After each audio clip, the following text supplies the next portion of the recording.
হাত পা কাঁপছে আরিফের। এমন শক্তপোক্ত একজন পুরুষ এভাবে ভেঙে পড়তে পারে ওকে না দেখলে বোঝাই যাবে না। কুহু আর পুষ্প আরিফকে ধরে পাশের একটা কফি শপে বসায়। তাদের নিজেরও ভীষণ ভয় করছে।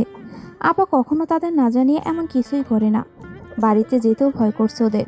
বাড়ির বাকিদের কি বলবে ওরা। আরিফ কাঁপা কাঁপা হাতে ফোন হাতে নেয়। দুইবার রিং হবার পর ফোন তোলে আকাশ। আরিফ ভাই, কোনো সমস্যা? আরিফ চিৎকার করে ওঠে, এই তোকে আমি বলেছিলাম না আমার পদ্মের যদি কিছু হয় তোকে শেষ করে দেবো আমি। ভাই কি হয়েছে? পদ্ম ম্যাডামের উপর তো সবসময় আমাদের নজর আছে, কি হয়েছে ওনার? আরিফ আরও জোরে চিৎকার করে, পদ্মকে সকাল থেকে খুঁজে পাওয়া যাচ্ছে না আকাশ, তোকে শেষ করে দেবো আমি ওকে কিছু হলে। ভাই আমি দেখছি আপনি কোনো দুশ্চিন্তা করবেন না। কি দেখবি তুই? 4 ঘন্টার বেশি হয় ও কোনো খোঁজ নেই, তুই এখন বলছিস দেখবি? ভাই আমার দুজন লোক সবসময় ম্যাডামের পিছনে আছে, আমি ওদের কাছ থেকে খবর নিচ্ছি, আপনি একদম নিশ্চিন্ত থাকুন। হিসিয়ে ওঠে আরিফ, শোন আকাশ, ওই সৈকতের পুরো গোষ্ঠী আমার সামনে হাজির করবি, আমি নিশ্চিত এখানে ওর হাত আছে। আকাশ শুনে রাখ, আমার পদ্মের গায়ে একটা ফুলের টোকা পড়লে তোদের কাউকে আমি ছেড়ে দেব না। আকাশ ফোন রেখে দেয়। আরিফ চিৎকার করে কেঁদে ওঠে। কুহু আর পুষ্প ভেবে পায় না কিভাবে তারা সামলাবে আরিফকে। তাদের নিজেরও হাত পা কাঁপছে ভয়। সৈকতকে তারা চেনে না, কিন্তু এখন আরিফ ভাইকে কিছু জিজ্ঞেস করার সাহসও পাচ্ছে না তারা। এই আপদটা আবার কে? আপার সাথে তার কিসের সম্পর্ক? আরিফ দুই হাতে মুখ ডেকে হাওমাও করে কাছে। পুষ্প আর কুহুর চোখেও পানি। এই আপা তাদের চোখের মণি, তার কিছু হয়ে গেলে ওরাও বাঁচবে না। মিনিট পাঁচেকের মাথায় আকাশ ফোন দেয় আরিফকে। আরিফ ভাই, ম্যাডামের খোঁজ পাওয়া গেছে। আমার যে দুজন লোক ম্যাডামকে ফলো করে তারা দেখেছে ম্যাডাম আমাদের শহরের উত্তরে যে বড় নদীর শাখাটা গেছে ওখানে গেছে একজন ছেলের সাথে। আরিফ দ্রুত উঠে দাঁড়ায়।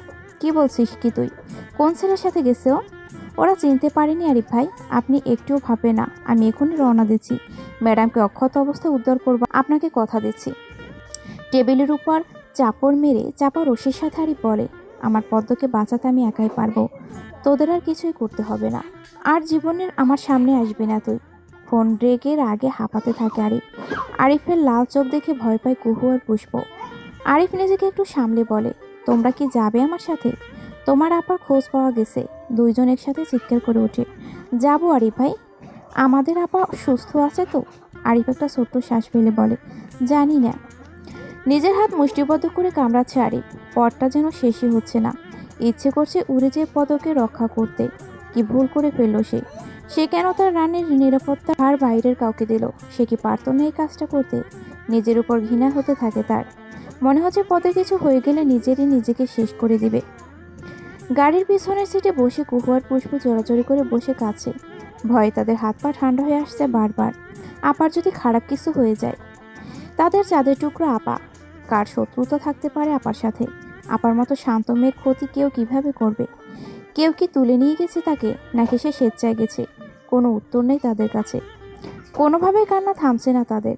আরিফ নিজেকে একটু সামলে নিয়ে ওদের দিকে ঘুরে বলো, তোমরা কান্না থামাও, কিছু হবে না তোমাদের আপার, আমি কিছু হতে দেব না। আমার কলিজায় আঘাত লেগেছে, আর যে এই আঘাত দিয়েছে তার জীবন শেষ করে দেব আমি। আগে পদ্মকে খুঁজে পাই, কিছু হবে না ওর। ওরা সান্ত্বনা পায় না, কিভাবে পাবে? যদি যা ক্ষতি হওয়ার এতক্ষণে হয়ে যায় কি করবে আরিফ ভাই? যে ক্ষতি করেছে তাকে শেষ করে দিলেও বাকি তাদের আপাকে কি আগের মতো ফিরে পাবে তারা? দুইজন দুইজনের হাত চেপে ধরে কাঁদতে থাকে আকুল হয়ে। নদীর পাড়ে বিশাল ফাঁকা বিস্তীর্ণ এলাকা। আরিফ গাড়ি থেকে নেমেই হন্য হয়ে খুঁজছে পদ্মকে। উল্টোপাল্টা দুশ্চিন্তা মাথায় আসছে বারবার। পদ্মকে কি ওরা পানিতে ভাসিয়ে দিয়েছে? নিজের চিন্তায় নিজেই শিউরে ওঠে সে। এসব বাজে বাজে চিন্তা কেনই বা তার মাথায় আসছে? পুষ্প আর কুহু দৌড়াচ্ছে চারিদিকে। এত বড় বিস্তীর্ণ পাড়ে আপা কোথায়? কুহু দৌড়ে এসে আরিফকে বলো, আরিফ ভাই আপনি নিশ্চিত তো আপা এখানেই আছে? ঘাটে কিছু নৌকা বাঁধানো ছাড়া তো তেমন কোনো জনমানুষ দেখছি না এখানে। আরিফ উত্তর দেয় না। সে উত্তর দেওয়ার মতো অবস্থায় নেই। মনে হচ্ছে হার্ট অ্যাটাক করবে সে। বুকের বাঁ পাশে অসহ্য ব্যথা করছে তার। দরদর করে ঘামছে, তবুও থেমে নেই সে। ছুটে ছুটে প্রতিটা নৌকার পাশে যাচ্ছে আর পদ্মকে খুঁজছে। হঠাৎ পুষ্পের চিৎকার শুনে থমকে যায় আরিফ। চিৎকার করলো কেন ও? আরিফ বুকে হাত দিয়ে ছুটে আসে পুষ্পের কাছে। মনে হচ্ছে যে কোনো মুহূর্তে তার হার্ট অ্যাটাক হবে। আর দৌড়ানোর শক্তি নেই তার। পুষ্পের কাছে এসে আরিফ চিৎকার করে বলে, কি হয়েছে পুষ্প? এভাবে চিৎকার করলে কেন তুমি? কুহু এসে দাঁড়িয়েছে ততক্ষণে। চুপ করে আসিস কেন পুষ্প? এভাবে কেন চেঁচিয়ে উঠলি তুই? পুষ্প কাঁপছে, কাপা কাপা হাতে দূরে ইশারা করে দেখায়। বাকি দুজনই তাকায় ওদিকে। ও একটা নৌকার দিকে ইশারা করছে। আরে বুঝতে পারে না কি হয়েছে ওখানে। কি দেখাচ্ছ তুমি? কুহু পুষ্পকে ধরে ঝাঁঝি দিয়ে বলে, চুপ করে থাকবি না, কি দেখছিস ওখানে? পুষ্প কাঁপা কাঁপা গলায় বলো, আজ আপা হলুদ রঙের যে শাড়িটা পরে বাড়ি থেকে বের হয়েছিল সেই শাড়ির আঁচল দেখা যাচ্ছে ওই নৌকাটার ভেতরে থেকে। আরে ভালো করে তাকাতে দেখো, তাই তো, ছোট্ট একটা ছই নৌকার বাইরে থেকে সামান্য হলুদের টুকরো কাপড় দেখা যাচ্ছে। আরিফের আর শক্তি নেই ওখানে হেঁটে যাওয়ার। তা কি যা সর্বনাশর হয়ে গেছে! সে কি হারিয়ে ফেললো চিরতরে তার ফুটন্ত পদ্মকে? আরিফ ক্লান্ত হয়ে হেঁটে যায় ওদিকে। তার মন বলছে খারাপ কিছু ঘটেছে, খুব খারাপ কিছু। তার পদ্ম সারা জীবনের মতো তার কাছ থেকে হারিয়ে যাবে না তো? ওর শরীর এক বিন্দু শক্তি নেই এগিয়ে যাওয়ার। নৌকার বাইরে দাঁড়িয়ে আছে ওরা তিনজনের কারোরই সাহস হচ্ছে না ভিতরে যে দেখার। দাপুটে আরিফের জন্য শিশুদের মতো হয়ে গেছে প্রিয়জন হারানোর আশঙ্কায়। তার মনে হচ্ছে সে মাটিতে লুটিয়ে পড়বে যে কোনো সময়। হালকা বাতাসে শাড়ির আঁচলটাও উঠছে অল্প অল্প। দুপুরের সময় সব মাঝিরা নৌকা বেঁধে রেখে চলে গেছে। ওরা বাদে তেমন কেউ এদিকে এদিকে একটু একটু দুলছে নৌকাটা। আচমকায় কুকুর কেন যেন মনে হলো নিবিড় ভাই আছে এখানে। না, কোনোভাবেই ভুল হতে পারে না। এই মানুষটা নিঃশ্বাসের শব্দ সে চিনে। সে জানে না এটা ভুল কি ঠিক, তবুও তার মন বলছে তার নিবিড় ভাই এখানে আছে। কিন্তু মাত্র কিছুদিন হয় সে এখান থেকে ঢাকা গেছে, কাউকে জানায়নি যে সে আসবে এখানে। সে কোথা থেকে আসবে? পুষ্প আরিফের দিকে তাকিয়ে বলে, একটু নৌকার ছইয়ের মধ্যে যে দেখুন। আমি পারবো না, আমার শরীর কাঁপছে। আরিফের কি হলো আরিফ জানে না। সে ওখানেই হাঁটু গেড়ে বসে পড়ে। এরপর দুই হাতে মুখ ঢেকে হাউমাউ করে কাঁদতে থাকে সে। তার চিৎকারে বাতাস ভারী হয়ে ওঠে। ঠিক তখন আরিফের চিৎকার শুনে হতবিহ্বল অবস্থায় বাইরে বেরিয়ে আসে পদ্ম, তার পিছনে নিবিড়। পদ্মের চোখ উঠেছে কপালে। এ কি কাণ্ড! ওরা কিভাবে এখানে এলো? আরিফকে চমকে দিতে যেহেতু নিজেই ভয়াবহভাবে চমকে উঠল। উনি এখানে বসে ভাবে কেন কাছেন। সে চোখ গোল গোল করে কুহু আর পুষ্পের দিকে তাকালো। আর ওদের মুখ কেন কথা নেই। হা করে দুজনেই দেখছে পদ্ম নিবিড়কে। নিবিড়ও ভেবা চেকা খেয়ে দাঁড়িয়ে আছে। আরিফ তখনও দেখেনি তার সামনে তার প্রিয়তম এভাবে দাঁড়িয়ে আছে। সে তখনও দু হাতে মুখ ঢেকে ফোঁপাচ্ছে। পদ্ম কাঁপা কাঁপা গলায় ডাকলো, আরিফ সাহেব। আরিফের মনে হচ্ছে সে কোনো স্বপ্ন দেখছে। অবশ্যই স্বপ্ন। তার প্রিয়তমা তার সামনে থাকতে পারে না এখন, কোনোভাবেই না। এই সুখ তার এইটুকু কপালে নেই যে সারা জীবনে এই স্বপ্ন দেখে যেতে চায়। নিবিড় ছুটে এসে কুহুর সামনে দাঁড়ায়। কুহু তখন সমানেই কেঁদে যাচ্ছে। সে কোনো দিকে না তাকিয়ে কিছু না ভেবে আচমকা জড়িয়ে ধরে নিবিড়কে। নিবিড়ের বুকের মধ্যে যে ফুঁপে ওঠে সে। নিবিড় হতবাক হয়ে যায়। পদ্ম ঘোর লাগা চোখে ওদের দিকে তাকায়। কিছুই বুঝতে পারছে না সে কি হচ্ছে এখানে। আরিফ ভয়ে ভয়ে চোখ মেলে তাকায়, যেন চোখ মেললেই তার স্বপ্ন ভেঙে যাবে আর তার সামনে থেকে মিলিয়ে যাবে তার প্রেম। না, তার স্বপ্ন ভাঙে না। দেবীরূপ তার প্রেয়সী তার সামনে দাঁড়িয়ে আছে।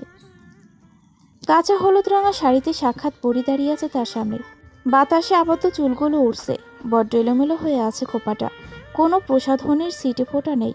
তাও আরিফের কাছে মনে হচ্ছে সে যেন স্বর্গের আস্পরা দেখছে। সত্যি কি সে স্বপ্ন দেখছে নাকি বাস্তব? পদ্ম কিছু বুঝতে পারছে না। ওদিকে নিবিড় অবাক হবে কি, ও তো লজ্জায় শেষ হয়ে যাচ্ছে। মেয়েটা তার বোনদের সামনে কি শুরু করলো। পুষ্প তাকাতে পারে না ওদিকে। এত সুখের দৃশ্য বেশিক্ষণ দেখা যায় না। অসহ্য একটা যন্ত্রণা হয় বুকে। এটাই সুন্দর পৃথিবীতে বেঁচে থাকার যে আনন্দ, সে আনন্দের যন্ত্রণা সে সন্তর্পণে চোখে মোছে।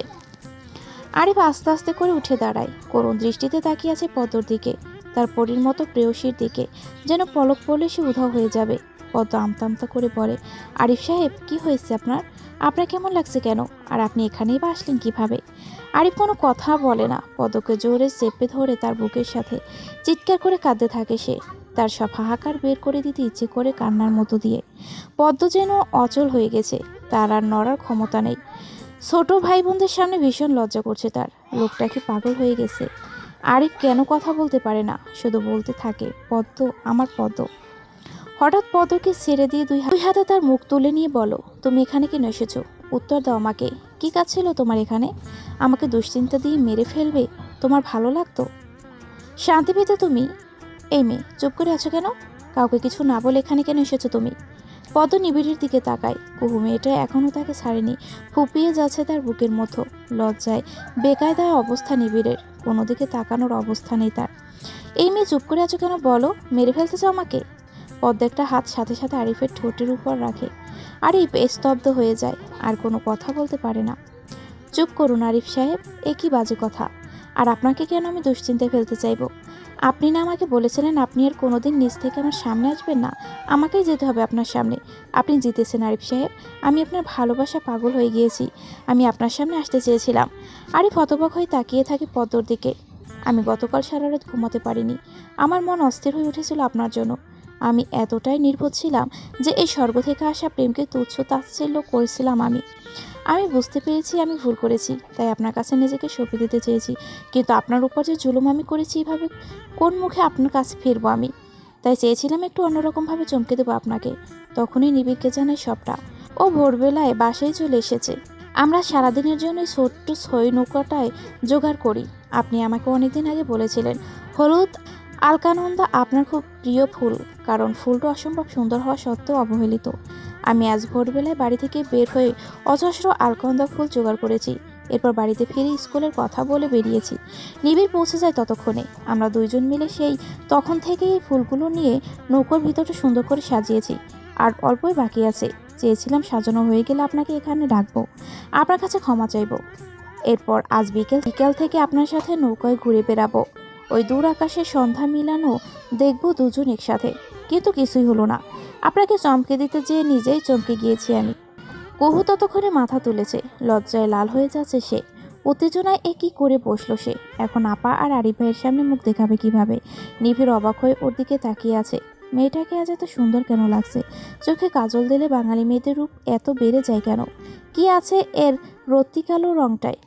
পদ্ম মাথা নিচু করে দাঁড়িয়ে আছে। হতভম্ব হয়ে তার সামনে দাঁড়িয়ে আছে আরিফ। তার প্রেয়সী তার জন্য এতটা ভালোবাসা জমে রেখেছে সে বুঝতেই পারেনি এতদিন। সে কি আসলে একজন ব্যর্থ প্রেমিক? হ্যাঁ, তাই তো। প্রেমিকের চোখের ভাষা যে প্রেমিক বোঝে না সে তো ব্যর্থই। সে মিটমিট করে হাসতে থাকে পদ্মর দিকে তাকিয়ে। পদ্ম মাথা নিচু করে দাঁড়িয়ে থাকে। তার অসম্ভব লজ্জা করছে। সন্ধ্যা মিলিয়েছে কিছুক্ষণ আগে। ওরা মাঝ নদীতে বসে আছে। মাঝি হালকা বাতাসে আস্তে আস্তে করে নৌকাটা চালিয়ে নিয়ে যাচ্ছে। গোধূলির আলোতে যেন পদ্মের রূপ ঠিকরে বের হচ্ছিল। আরিফ অবাক হয়ে তার দিকে তাকিয়ে আছে। তার মনে হচ্ছে সে বুঝি জীবনের সবচেয়ে সুন্দর কোনো স্বপ্ন দেখছে।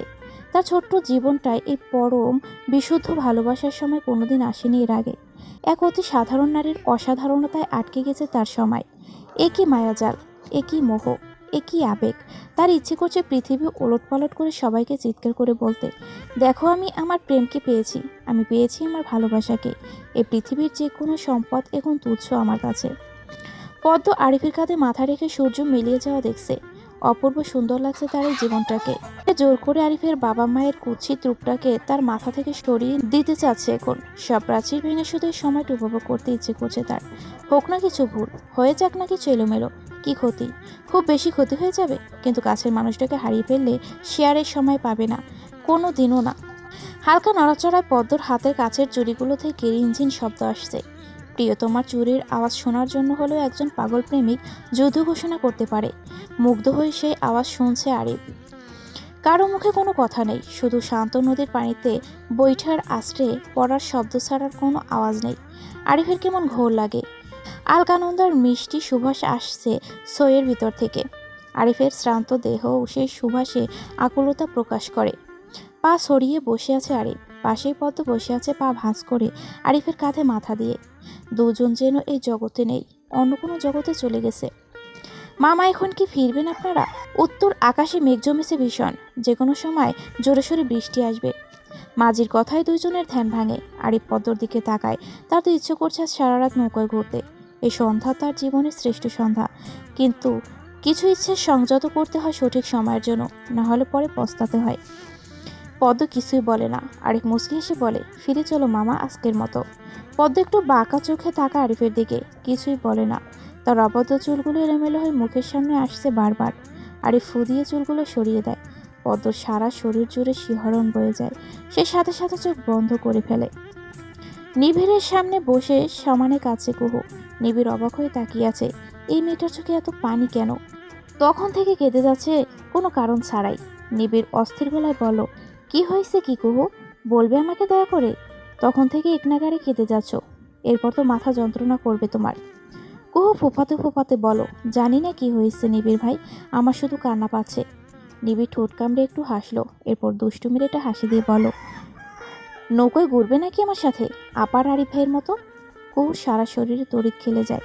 সে জট করে মাথা ধরে নিবিড়ের দিকে তাকায়। নিবিড় ভাই, কি হলো? আমার সাথে ঘুরতে চাও না? লজ্জায় লাল হয়ে যায় কুহু। মনে হচ্ছে মাটির সাথে মিশে যাবে। তাকাতে পারছে না নিবিড়ের দিকে। নিবিড় হঠাৎ এসে কুহুর হাত ধরে। কুহু কেঁপে ওঠে। সারা শরীর জুড়ে অদ্ভুত একটা শিহরণ বয়ে যায়। আমাকে সবার সামনে ওভাবে জড়িয়ে ধরলে যে কুহু। কুহুর হাত দুটো অসম্ভব ঠান্ডা। কি উত্তর দিবে সে এখন? সে তো লজ্জায় কথাই বলতে পারছে না। আচ্ছা কুহু, আমার টেবিলের উপর যে কাগজটা ছিল ওটা কি তোমার কাছে? আমার মন বলছোটা তুমি নিয়েছো। কুহু জোর করে নিজের হাত ছাড়িয়ে নৌকায় বেরিয়ে যেতে চায় নিবিড়ের ঘর থেকে। এই অসহ্য ভালো লাগা যে আর সহ্য করতে পারছে না। নিবিড় পিছন থেকে ওড়না টেনে ধরে আলতো করে। উত্তর না দিয়ে চলে যাচ্ছ কুহু? কুহু কাপা কাপা গলায় বলে, ছাড়ুন নিবিড় ভাই, বাইরে তুমুল বৃষ্টি নেমেছে, ভিজবো। কুহুর চোখ ভর্তি পানি। সেই সুখের উৎস কোথায় জানতে চায়। এত সুখ তার কপালে সইবে? শীতে কাঁপছে কুহু। নিবিড় আকাশের দিকে মুখ বাড়িয়ে ভিজেই যাচ্ছে। কুহু একটু চিন্তিত গলায় বলল, নিবিড় ভাই, বাইরে এত বৃষ্টি, আপাতত এখন এলো না। নিবিড় ওর দিকে না তাকিয়ে উত্তর দেয়, ভেবো না কুহু, আমাদের আপা অনেকদিন পর তার প্রেম খুঁজে পেয়েছে। এখন আর কিছু হবে না ওর। দুইটা তৃষ্ণার্ত সত্তাকে বহুদিনের তেষ্টা মেটাতে দাও। কুহু ঘোর লাগা চোখে নিবিড়ের দিকে তাকিয়ে থাকে। প্রচণ্ড বৃষ্টির বেগ বেড়েছে বাইরে। বাধ্য হয়ে পদ্ম আর আরিফকে সইয়ের মধ্যে এসে ডুবতে হয়েছে। বাইরে মাঝি তার দরাজ গলার গান ধরেছে, কাছের মানুষ দূরে থুইয়া, মরি আমি ধরফরাইয়া, দারুণ জ্বালা দিবানিশি অন্তরে অন্তরে, আমার এত সাধের বধুয়া হায় রে, কি জানি কি করে। দরঢালা কণ্ঠের গান, নদীর পানিতে জম বৃষ্টির আওয়াজ, আর আলকানন্দা ফুলের হালকা মিষ্টি সুবাস, আর পাশে প্রিয়তমা। আরিফের কষ্ট হতে থাকে। নিজের উপর নিজেরই হিংসা হয় এত সুখ দেখে। পদ্ম এক দৃষ্টিতে তার দিকে তাকিয়ে আছে। আরিফের গলা শুকিয়ে আসছে, অন্তরাত্মা কাঁপছে তার থেকে থেকে। সে চোখ বন্ধ করে নিজেকে সামলায়। একটা বড় করে শ্বাস নিয়ে পদ্মকে ভিতরে রেখে বেরিয়ে যায় সে। প্রবল বৃষ্টির মধ্যে মাঝির পাশে যে বসে সে। মাঝির সাথে সুর মিলিয়ে সে গেয়ে ওঠে, ওরে নীল দরিয়া, আমায় দে রে দে সারিয়া, বন্দি হইয়া মনোয়া পাখি হাইরে কান্দে রইয়া রইয়া। পদ্মের চোখের দুকুল ছাপিয়ে অঝরে বর্ষণ নামে। আরিফের কণ্ঠ এত সুন্দর। সে দুই হাঁটুর উপর মাথা রেখে দুই হাতে চেপে ধরে শাড়ি। এক অপরিসীম সুখে হাউমাউ করে কেঁদে দেয় সে।